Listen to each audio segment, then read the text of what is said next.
We talk about Jeremy Corbyn and which way he feels for the Brexit debate. It's a confused picture, isn't it? Because he says he voted Remain originally. He said if there was a second referendum last year, he said, I would vote Remain again. And yet he's been a Eurosceptic all his political life. I mentioned those three examples. 1975, he voted against common market membership. He voted against the Maastricht Treaty in 1993 and voted against the Lisbon Treaty in 2009. He has previous here. It's confusing. Yeah, I mean, I think I'm not sure that it is that confusing. I think. But which way does he believe?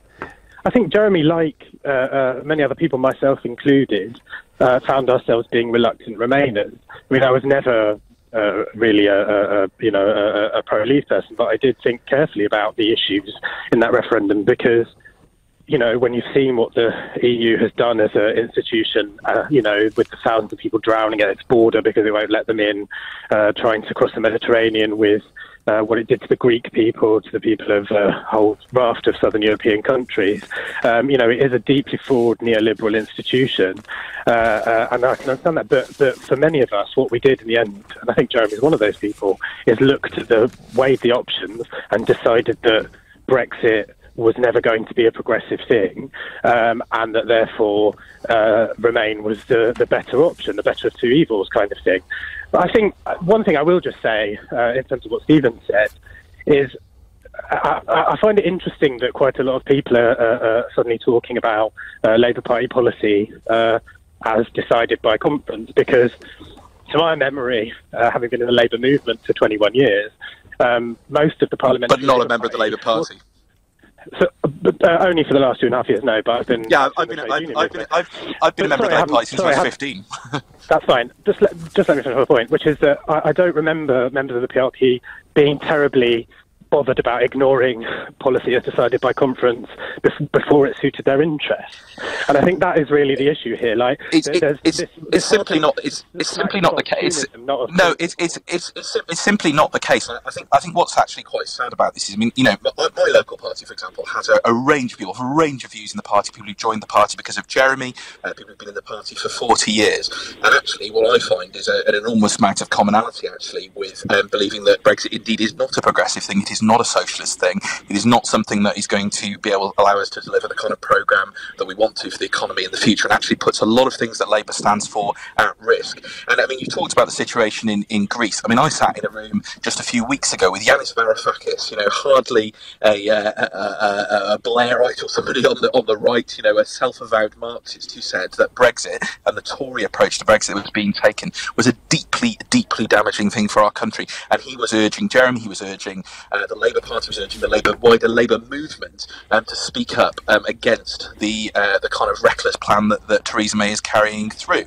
And I think what's disappointing is, I was at an event today with members of the Green Party, the Liberal Democrats, Plaid Cymru, members of the Labour Party, people who are not aligned, and even Conservatives, and they were all absolutely united that this is a bad direction for our country. And I think we have to look well beyond, factions within the Labour Party, factions within British politics. This is about the national interest. It's about what's right for our jobs, our economy, our rights, our place in the world. The steel industry in my constituency under threat. We need to work together. Let Rob come back. We're running out of time, Stephen. Let Rob come back on that finally. Rob Lugg. Yeah, I certainly think that share a lot of the concerns about the damage that Brexit is going to do, particularly Brexit as negotiated by the Tories. But you'd rather talk about factions in the Labour Party, Rob? No, the question is, how do you stop That's what you have Brexit? been talking about. Stephen, come on.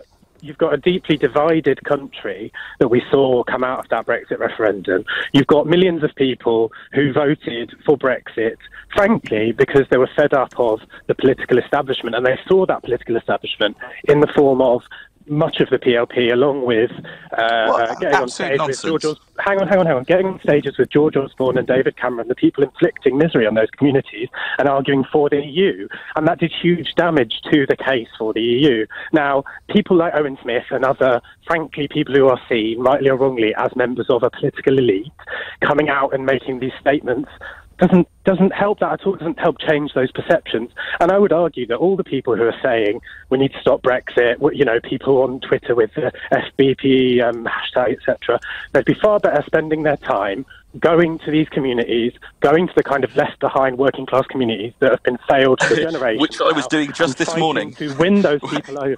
That's great. I'm not personally attacking Which I do in my own I'm community. talking about the whole Remain movement. Gentlemen, I would love to continue this debate. Honestly, it's just getting nice and spicy. Unfortunately, time has beaten us. Not a Do problem. apologise. Thank you very much for sparing us the time. Stephen Doherty, very much in the Owen Smith camp, Labour MP for Cardiff South. Rob Lugg, very much not, Labour Party activist, former member of the National Committee of Momentum. Well, if you ever need exemplification of the splits in the Labour Party, we've talked about Brexit and how it's absolutely caused a chasm within the Tory party. There it is. There's the left and there's the right of the party for you, arguing about all sorts of things.